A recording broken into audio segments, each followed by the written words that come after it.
started the program, I didn't have a clue what to expect.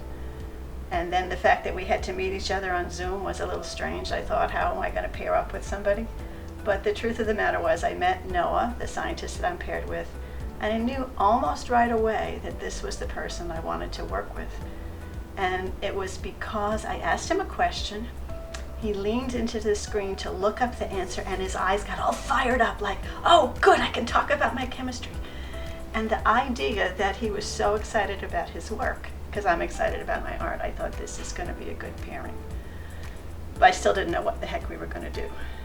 And it was about water, and I've been fascinated by water my entire artistic career. So I thought this would be good too. But then we started to meet week after week, and I found each week I learned more about what he was doing and more about how it related to what I'm doing. That was incredible, because you think about art and you think about science as two different spheres. In fact, one of the questions that we got from someone was, what's it like to work with someone with an analytical mind when you're a creative? And all the things fired off in my mind. I was like, that's insane. Because Noah's work is terribly creative, and my work needs to be analytical. We have both. We use both all the time.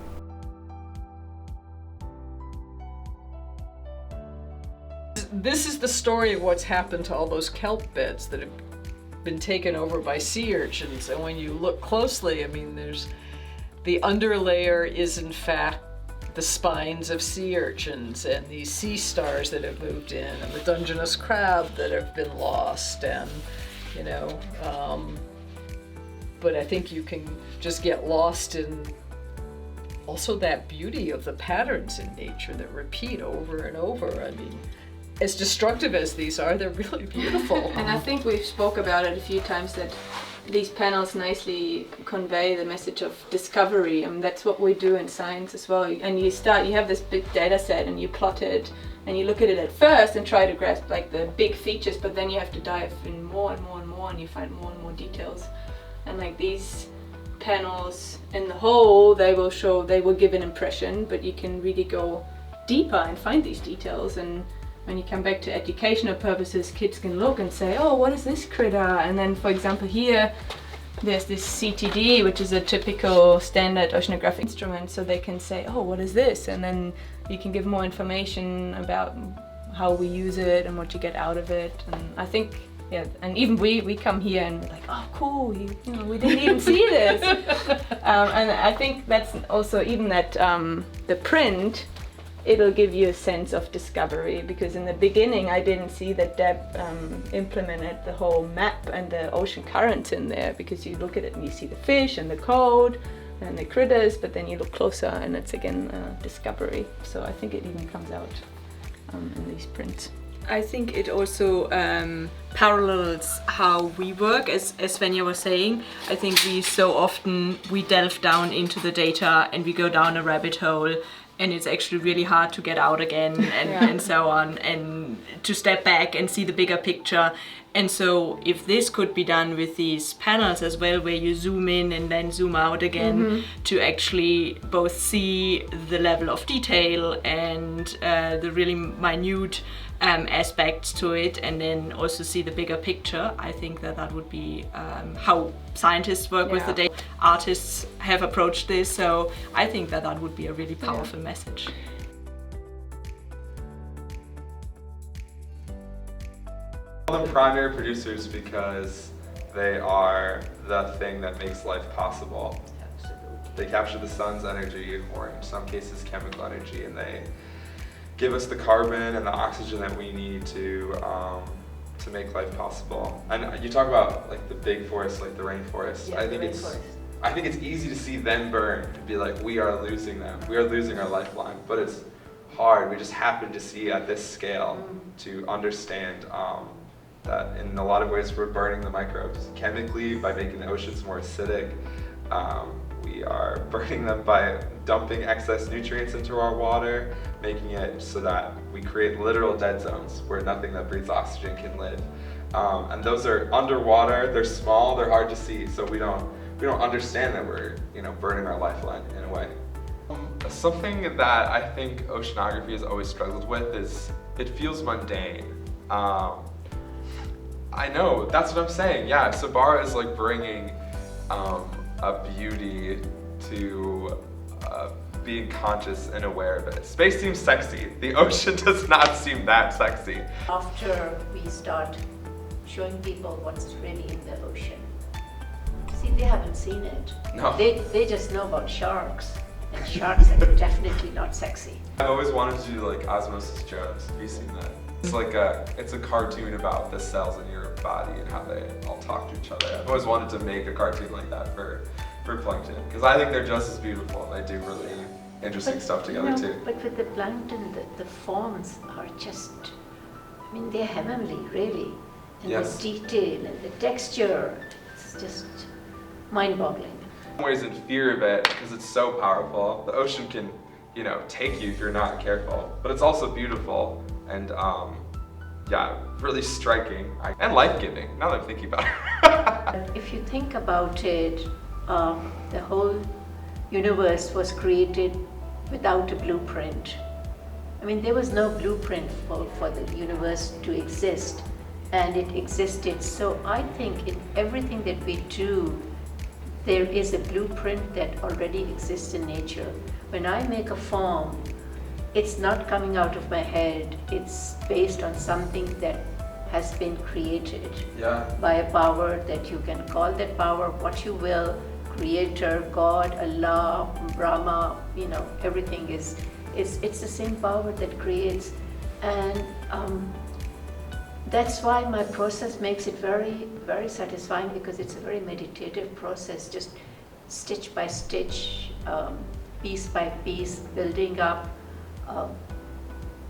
just delving and thinking about where are these thoughts coming from. I think that's how I see the whole universe. I see the whole earth, and I see all the creatures on it. I want you to see it because every time I look at them, I see something different, but you always have like such a unique and like powerful perspective. It's because it's exciting and strange and new.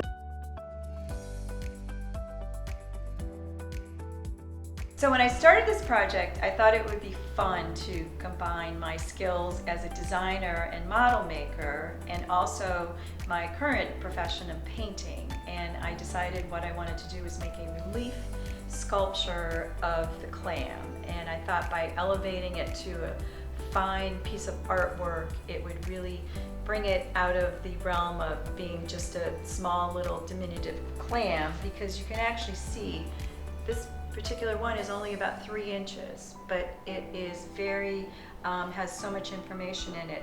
So having decided that's what I was going to do, I had to come up with a process where I could actually do model making in my painting studio, since I don't have a regular model shop. So I decided to build it out of foam core. So I had to start with layers and layers of foam core, and that's where I realized, I've learned this from the past, I did a lot of preliminary work, and I actually did a scale model, because you learn a lot by doing the technique, and I also experimented with the painting process, and it's a lot easier to make mistakes when you're working small rather than large. One of the things about how I started was I actually did a schematic drawing, and this kind of gave me some information about what I thought, how big I thought it would be, and how it was going to get assembled, the whole final process. And I really enjoy this part of designing. I was almost designing a product. I also did a lot of sketching in my sketchbook with some of the other project I'm going to do, which is the timeline. And I was just trying to figure out some of the graphics, and this I enjoy. This is a lot of fun.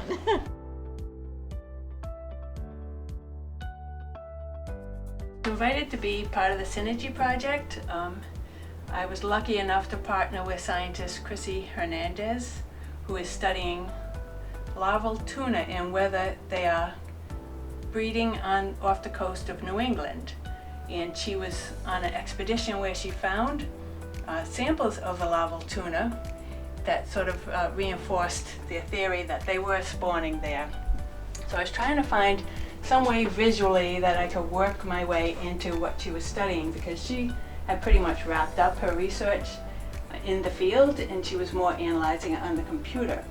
So I started thinking about plankton, which larval tuna are in their plankton stage, which means that they can't swim against the current, they just drift along with the current. So there are so many different kinds of plankton that are in that environment that I started branching out to study them. And I wanted to actually see some in person, not just pictures that I found on the web, which I actually found quite a few, but I bought a microscope and went down to the water near where I live and collected samples, and I was amazed to find that there were a lot of plankton in my samples. So that was really fascinating. Research is as sound and important and wonderful as it probably is. It's not very dramatic. It doesn't really have a story arc. We tried to fit it into the typical story of a hero's journey. And we couldn't quite do that, but we were kind of cemented on the idea of a story book. And one with educational value that was really important to us. And we knew probably that there might be some hardback copies of this book, but we really wanted it digital so that we could, it could have a wider audience. And starting to think about how we were going to get this story visualized, I had the idea of personifying some of what I call the characters in her research. There's carbon, there's radioactivity, there's an element called thorium, which does a big part of the job that she's doing. So I thought if this is about the carbon cycle, the carbon pump, where carbon goes through our atmosphere continuously, through the ocean, through the earth, up in the atmosphere, back again, I thought of a juggler.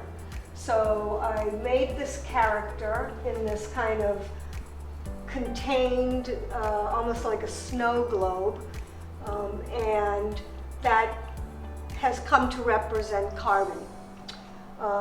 And then I tried this other kind of image for the carbon cycle, with all these gears, and he's on a unicycle and he's still juggling.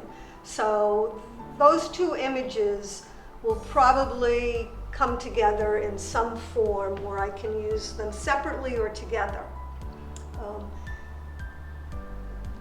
I wanted to do something with radioactivity, which, as I mentioned, is a very kind of non-visual and very abstract concept.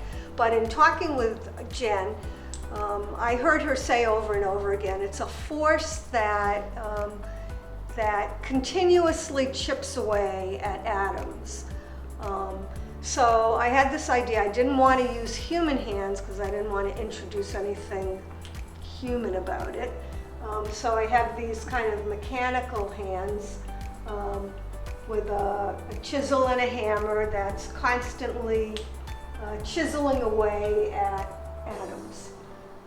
Over here, the element of thorium, which is what we call the timekeeper, she attaches thorium to she doesn't do it, but thorium attaches itself to carbon, and thorium has a half-life because it's radioactive, and she can measure how much and how long carbon has been in the ocean. So this is my kind of visualization, personification of thorium. And a lot of these images start as paint on paper, and then they're modified and manipulated on the computer to add other elements to them. For instance, in the painting, because it's just too hard to create what is going to symbolize the carbon atom, which is like a cluster of pearls. it's too hard to do that so small. So I have a digital image of it, and when I get this on my computer, I can just plop that, Photoshop that image in wherever I want it. So part of this, the second part of this project is integrating the text with the imagery and setting up the pages, laying out the pages so that the text makes sense with the imagery. Now, this image, which is about this text, which says, "Our scientist and oceanographer of all things is captivated by the beauty of the natural phenomena around us." This image doesn't exist in paint or on paper. It's a bunch of photoshopped images looking as if somebody's looking through binoculars. To show the kind of the whole panoply of nature, sea life and plant life, and all kinds of creatures, birds. This is kind of air, ocean, the depth of the ocean, carbon atoms, phytoplankton. Again, this image does not exist on paper or in paint. It's all of these images which I painted separately that I then can compose on the computer and make an image.